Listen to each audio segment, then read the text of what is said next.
It is October 26th, 2021. This is the Daily Rob, and I know you have liked, subscribed, commented, and all that good stuff that gets us up in the algorithm because we are up in the morning just for you. So let me introduce the one, the only, the Sultan of Swag, the Bodhisattva of geopolitics, and the unofficial king of RVA, the one and only Rob Smith. Good morning, Stu. How are you? I am well. Right on. So what news stories are you keeping an eye on this morning? News, public relations, philosophy, history. Stu, you can get it all here, buddy. But one thing an informed citizenry needs to know, Stu, is what's going on. What are the facts? And the facts are this country is being taken over by avowed Marxists. Avowed Marxists, Big Rob. Oh, come on. You're being sensationalist. You're overplaying your hand. No, I am not. Let's start with the district attorney in San Francisco, a fellow by the name of Chess Bowden. Well, guess what his parents were? Communist. Guess what they did for a living? They robbed banks and killed people. Guess what political organization they were involved in? The Weather Underground. Do you mean what terrorist organization? What did I say? You said political organization. Well, it is a political organization, but Well, let's not forget they're terrorists. Too, but okay. yes, You were being too nice on them. well, I am kind of a little puppy dog, Stu. I don't like to, be very pointed sometimes. Okay. But they were a part of the Weather Underground, and they went to jail. And poor little Chess was an orphan, not an orphan, but his parents were in jail. So somebody had to raise him. You know who raised him? Do I want to know? You should know. Bill Ayers and his criminal wife, Bernadine Doran. Now, they set off a bomb that killed people, and they were Obama's benefactors in Chicago. He taught, I guess, at the University of Chicago. You see, Stu, if you kill people and you're a terrorist and a Marxist, you get great jobs at prestigious universities. And your children, even the one you raise, who's not your biological child, get to go to places like Yale and Oxford, which is where Chess Bowden went. Let me just say one thing. It sounds like the bomb that went off was a mostly peaceful bomb. Yes, a lot of bombs are peaceful bombs. It was a mostly peaceful bomb in the terrorist attack. Yeah, just like the Antifa crowd, they're mostly peaceful terrorists, and arsonists. So anyway, so the guy's only 38 years old. After going to Yale and Oxford, he worked for all these left-wing groups, including working for Hugo Chavez in Venezuela. Now he's the district attorney in San Francisco, and he vows pretty much not to arrest anybody. So you can do whatever you want. And he's not going to arrest you because he thinks the criminal justice system is oppressive and that his office should really be going after big corporations because they make money. Well, Stu, thankfully, there is a recall because San Francisco right now is a cesspool. People are moving out. It's like a third world country. It's the richest city in the world, but yet it's like a third world country, parts of it. So anyway, there is a recall movement going on. They only need 50,000 people to sign the petition. They already have 83. It's definitely going to go to a recall. And I would hope he gets kicked out. Speaking of communism, Stu, this is a true story, just like this one was. The Biden nominee for controller of the currency is a lady by the name of Saul Omerova. She's Russian born. She's a devout Marxist, controller of the currency. She has refused to turn over her thesis on Marxism to the Senate committee that controls her nomination. She joined a Facebook group specifically called the Marxist Analysis and Policy Group. She's a Marxist. I mean, she's avowed. And guess what she is, Stu, on this continuing theme of our prestigious educational institutions? She is a Cornell, I'm sorry, you're going to say something. I was going to say, is she involved with academia? She is, Stu, imagine. She's a Cornell law professor. So if you happen to get into one of these schools that cost about $75,000 a year, your parents will be paying for you to be indoctrinated into Marxism. Shopping for blood. All right. So do you think that's dangerous to have someone with access to the most powerful person in the federal government, cracking down on universities? I think dangerous is the greatest thing ever. I mean, these people are the devil. Their and jobs are not yes, a fan of a safe space? Their jobs are to proselytize and brainwash young college students and to make them into the shock troops for the progressive militia. They're disgusting people, and they can't compete in the marketplace of ideas, and that's why they have to teach instead of writing books like myself. God, wow, dude, I wonder how he really feels. Stephen, you're shaking your head so much. I thought you were. My father was a college professor for 60 years. Someone can hear you. So that's pretty. It's pretty offensive to me. That I gotta tell you. Come on. Do you need man, safe space? Enough. No, I don't need a safe space. I need somebody who's a little more honest about. That was very honest. Honest about thousands of people who work in university environments. Parasites. And yes, having them all as You can hand wave all you want. It's the truth. Give me a break. Okay. Speaking of Marxists, we have one running for governor here in Virginia. And now there are campaign signs in Northern Virginia that have the little Democratic donkey on them, which say, keep parents out of classrooms. Think about that, Stan. I mean, I can only Parents, think of. because in the Communist Manifesto, Marx spoke about these women being like queen bees, and they would just have children, and the state would put the children into dormitories, and it would raise them. Well, do you remember in 1984 when it's the neighbors' kids who turn their parents in to Big Brother? I mean, that's exactly what they want. That's exactly what they want. They want them to be totally indoctrinated. And the neighbor was, by all accounts, supposed to be the example of the model citizen. Yeah, well, they always turn on their own. Yeah, You regardless always of. get Trotsky'd. Yeah. All right, so on another little story about the lawlessness we have in this country is there's a group called Act Blue, and it is a fundraising group, and nobody knows where its money comes from, but it's alleged that it comes from terrorist organizations and foreign countries. And it is a fiscal sponsor to other groups. Did you know that Black Lives Matter is not a nonprofit? They've never registered. And an aspect of that was Act Blue was raising money for Black Lives Matter, but then you would have to request the money within like 60 days or something to even get access to it. So then they kept all that money instead of giving it to local Black organizations. Well, they use Black Lives Matter as a fundraising tool. Yes. And then they do what they want to with the money. Exactly. Yeah.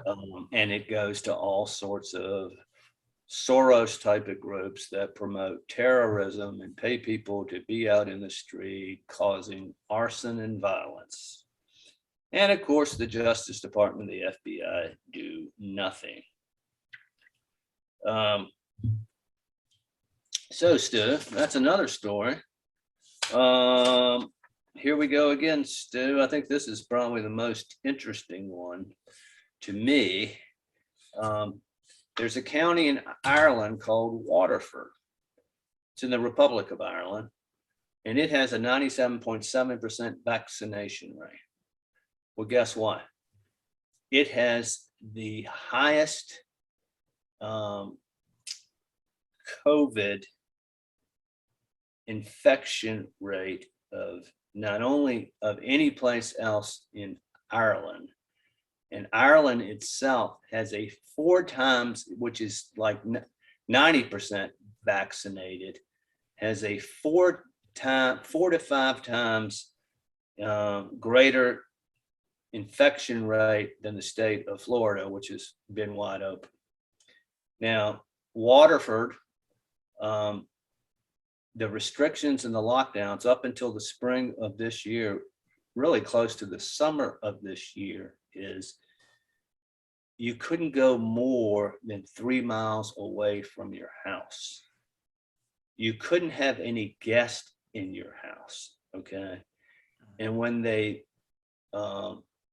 lessened up the restrictions, you could go 12 miles from your house. So 97.7% vaccinated, and these incredibly oppressive lockdowns. And guess what? Their vaccination rate, their COVID rate is like 20 times what the state of Florida is. 97.7% vaccinated. Now, with this type of evidence out there, you would think the powers that be, if they really cared about the health of people, they might rethink some of their policies. But again, Stu, when you're a totalitarian, all you care about is control and power. And that's what we see today. And that's what I got, Stu. And then if we look at Florida, you probably have people who are more likely to be on top of each other, opposed to Ireland, where you might have it be a little bit spread out. So Plus, even you have with many more, I would assume you have more older people. that too, yeah, that's a great point. Yeah. So it's very, very interesting to look at that area as a data set. But And of speaking course, of, they're not the only place. I think, as I mentioned before, Great Britain is actually keeping records and not trying to hide the ball. And yeah, Liberty Report was discussing Wales today as another one of these places where it has, 90% of its population vaccinated, but they have a absurd rate of COVID.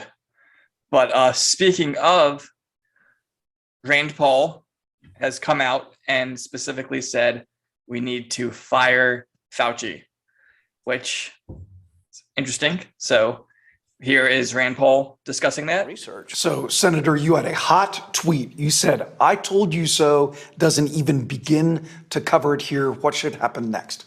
Well, he should be fired. The thing is, he's still Dr. Fauci should be fired. Absolutely. By the president. Yeah, absolutely. The thing is just for lack of judgment, if nothing else. He's probably never going to admit that he lied. He's going to continue to dissemble and try to work around the truth and massage the truth. Let me go out on a limb. President Biden is not going to fire Dr. Fauci. So what can Congress do, or what are you going to try to do? We're calling for an investigation and hearings on this. We've been calling for that for months. But you're right, there's been a great deal of resistance on the Democrat side, but would we not want to know the origin of the virus and to know if it came from a lab, particularly since this research still goes on? Now, something else that popped up today was the hashtag arrest Fauci. So people are just now finding out that we do horrible tests to animals. And so some of the things that Fauci has funded are now being criticized as inhumane. And all these bleeding heart people who love animals are demanding that this is the last straw. It's the Michael Vick syndrome, and that if you're an NFL player and you beat the hell out of your wife, well, that's okay. If you shoot people and kill them in nightclubs, that's okay. You can play again. But my God, if you engage in dog fighting, then you have to be crucified. Yeah. So it's People just, don't matter. Animals do, Stu. yeah.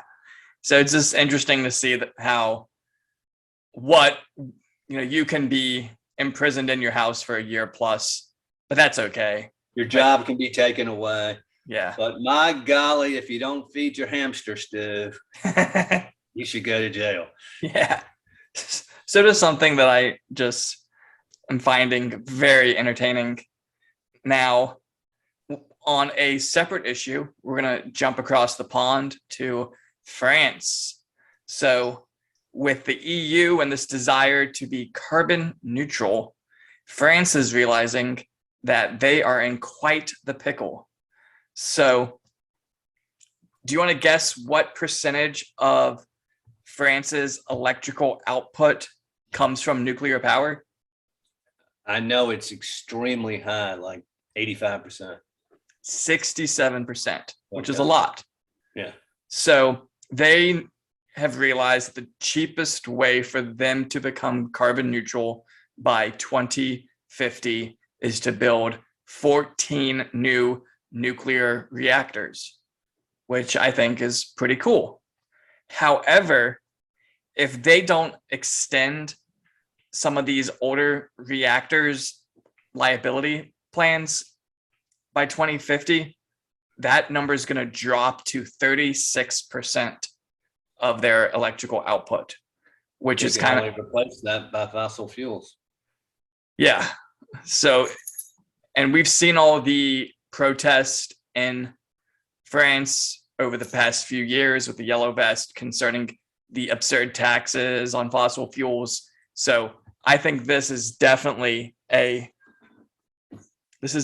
something to keep an eye on moving forward. I know we're years out with this, but really kind of interesting because there has been so much propaganda against using nuclear power. And now that these people are faced with the reality of, oh, well, we need to live up to this notion of being carbon neutral. Now they're Reality? finally. What's up? Immanuel Kant again? Are we talking about reality? Good point. Touche. Stu, if I was the Minister of Culture in France or in the United States, you know what I would do? What would you do? I would build monuments to fossil fuels. Every city would have a giant obelisk that said, "Thank you, oil and gas." Some would have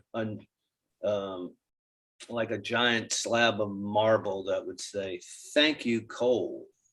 Another one might have one that would praise the benefits of natural gas.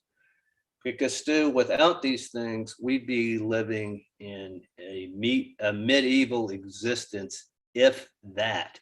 Life expectancy would be about 29 years old. There would be no medicine, no transportation, no modern conveniences at all, no libraries, no universities.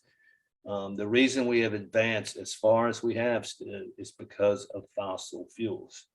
And the reason that the United States has been a leader in fossil fuels is because we have property rights, which give people the incentive to drill and pull this magical substance out of the ground that will fuel cars and trains and electricity and the internet and everything else. And Stu, one day we will probably transition from fossil fuels somewhere else. But the market has to determine that. And the market will do that when the time comes. Intervening in the economy to that now is just an incredible waste of resources. Well, and it does beg the question of, had we not shunned nuclear power so much and did so much propaganda against it, would the technology we have to better utilize it be light years ahead of where it is today if there hadn't been all the propaganda? So you know what I I'm like to say, Stu, is more people died in the back of Teddy Kennedy's car than in all the nuclear power plants in the United States. Okay. And before Chernobyl, you could say that about the world. Well, I guess you could say that about people on movie sets with Alec Baldwin as well. Sick burn. But anyway, and then our last story for today kind of ties in with your personal life. Ooh. So Rob has been suspended off Facebook for saying someone was an effing idiot, and he literally said effing opposed to cursing. And so he is Well, man, interject. Yeah. I asked a question. It was not a declaratory statement. I said, "Are you an effing idiot?" Just asked the questions. Didn't call him an effing idiot, although he was. Yeah. Is. He reported me. Ooh, Rob is mean. Yeah. Of course, I just slapped him across the room with his idiotic commentary about constitutional rights, which he didn't understand. Go ahead, Stu. So this came out today. It's part of the Facebook whistleblowers, I guess, propaganda, but it's interesting to learn this.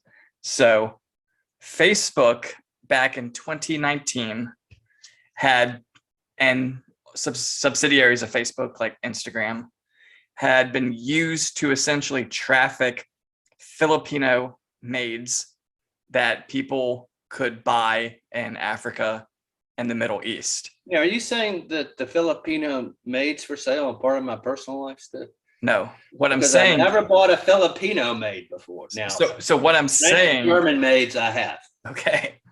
And so Apple was threatening to take all Facebook owned apps off their service after they learned that this was the case.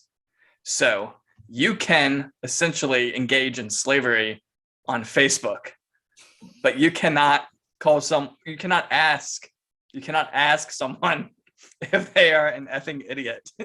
So what was so shocking about this was that this is happening in places like Qatar, UAE, Saudi Arabia makes up about 70% of the market for buying these Filipina maids. Egypt is the other 25%. And it's just very alarming because guess what percent of the Filipino GDP is made up of these maids sending money back to the Philippines? 4%. 10, Wow. which is still a lot. And this was at one time the richest country in Asia before the Second World War and the decimation that the Japanese did to the Philippines. But just really wild. Let's just go back to, rule Britannia, the Pax Americana. Stu, the reason they were rich back in those days is because we ran the damn place. I cannot comment on that, but Sorry, Stu. I mean, call me a colonizer, but they were better off.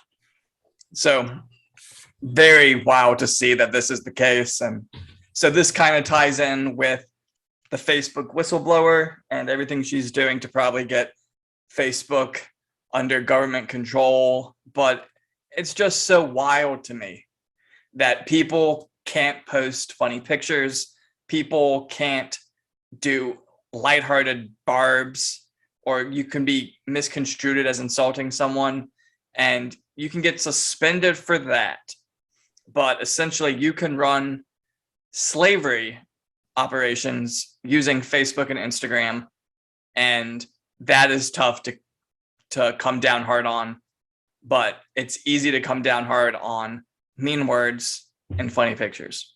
Well, yeah, and Stu, you can be a Satanist on Facebook. You can go, hey, I love Satan and everything he stands for, and blah, blah, blah. But if you call somebody an effing idiot, no, if you ask them if they're an effing idiot, then you go to Facebook jail. But Satan's okay. It's a mad, mad world. It is, Stu. So, on that note, to guide us through this mad, mad world, do you have some wisdom you can drop on us today? Dude, have you ever known me not to have wisdom? I'm just asking. I have to ask. It's part of the format. Okay. All right. These are some quotes from a leading intellectual. He went to the Yale, Oxford, and Cornell of his country. And he was lionized in the West, like, ooh, what a groovy guy. We love him so much. He's so smart. Give me 4 years to teach the children, and the seed I have sown will never be uprooted. That's one. A lie told often enough becomes the truth. Are these parallels that we see today, 100 years, 110, 20 years later? The way to crush the bourgeoisie is to grind them between the millstones of taxation and inflation. We got a bill before Congress. It's massive tax increases, and we have the greatest increase in inflation in 30 years. Perhaps, as this gentleman, I wouldn't want to call him a gentleman since he killed millions of people, but he was a university professor still. We should respect him, right? And I believe I can. Pardon? I believe I can go to Russia, and in theory, if I broke that glass, I could punch him in the face. That's exactly right. Okay. The goal of socialism is communism. And there you have it, Stu. It all leads to one place. Yeah. And if you don't know, that is the immortal and immortally evil words of one Vladimir Lenin. Yes, indeed. And did you know that Stalin was a seminarian? I didn't know that. Yeah. Yeah. But yeah, you can, in theory, go to Russia, break that glass, and punch Vladimir Lenin if you wanted to be so brave. Probably end up, God knows where, but you could do it. But you would be immortal, Stu. Yeah. Kind of like that Chinese guy in Tiananmen Square. Of course, nobody knows his name, but he's immortal. He's dead, too.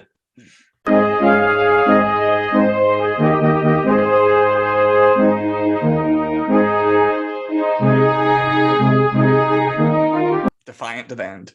Yes. Right on. Well, All right, Stu, go get him. I'll catch Be you the later. ball. I'm no communist, I'll tell you that right now. I believe a man should own his own house and car and cow. I like this private ownership, I want to be left alone. Let the government run its business and let me run my own.